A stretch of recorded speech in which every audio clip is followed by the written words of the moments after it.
There was a time in this country when civility reigned, when dignity and decorum were simply a given, when the President of the United States conducted himself in a manner befitting the highest office of the greatest nation in the world. Hello and welcome to Justice. I'm Judge Jeanine Pirro. Thanks for being with us tonight. This week, the Obamacare debate rages on. The President of the United States lowering himself to a level rarely, if ever, seen in American politics.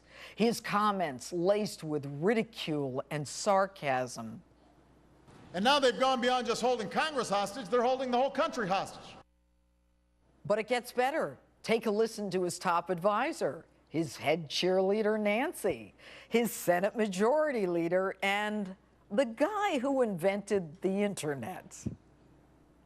What we're not for is negotiating with people who have a bomb strapped to their chest. Legislative arsonists are at work. We're not going to bow to Tea Party anarchists. I think the only phrase that describes it is political terrorism. Bombs strapped to their chests? Arsonists? Terrorists? You call people terrorists? You want to talk terrorist? How about shipping thousands of assault weapons to the Mexican drug cartels for free, which are then used to massacre both Americans and Mexican civilians? Might that qualify as terrorism? And anarchists? You force us to purchase insurance, fine us if we don't, hire 16,000 new IRS agents to come after us, something your IRS has already been doing against your political enemies, and we're the anarchists? What's with the name calling? It's beneath you, or at least beneath the office that you hold. Mr. President, I think that we can all agree that your signature legislation was written by a committee whose own chairman didn't understand it, passed by a Congress that didn't read it, who then decided to exempt themselves. Do you really think that forcing young people to buy health insurance will cover the health care costs of the additional 30 million people without adding a single doctor? Now, how are you going to do that? Who's going to run this mess? Houdini? Mr. President, I walked in the heart of New York City, 6th Avenue, part of the liberal Northeast, a bastion of the Democratic Party, a place you can count on. And I asked people about Obamacare, and I gotta tell you, no one understands it. What do you think of Obamacare? I don't really quite understand it, just like everybody else. I don't understand it. I don't understand it. It's just not explainable to me. Okay, do you think you're gonna have to read the 1,500 pages so that you can understand it? That ain't happening. What do you think of Obamacare? Not much. Why? Don't know enough about it. What do you think of Obamacare? I'm not familiar enough with it to give an honest opinion. It's no wonder the polls continuously reflect disapproval of your landmark legislation. They don't want it, they don't like it, and they can't afford it. It's a national joke. Breaking Bad has its final episode on Sunday. Well, as you know, it's a great show, isn't it? It's the story of this chemistry teacher, teaches chemistry in high school, and he has cancer, and he starts making meth to help cover his medical bills and provide for his family. Or as Republicans call that, a legitimate alternative to Obamacare.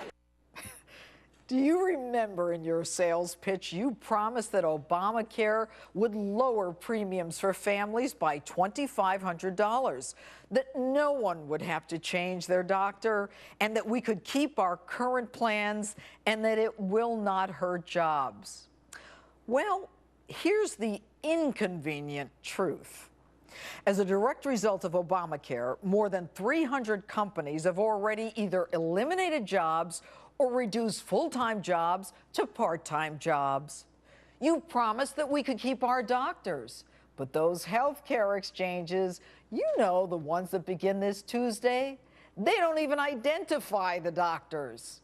And what about the doctors closing up shop or cutting back on patients because they can't even keep up with the paperwork? And affordable?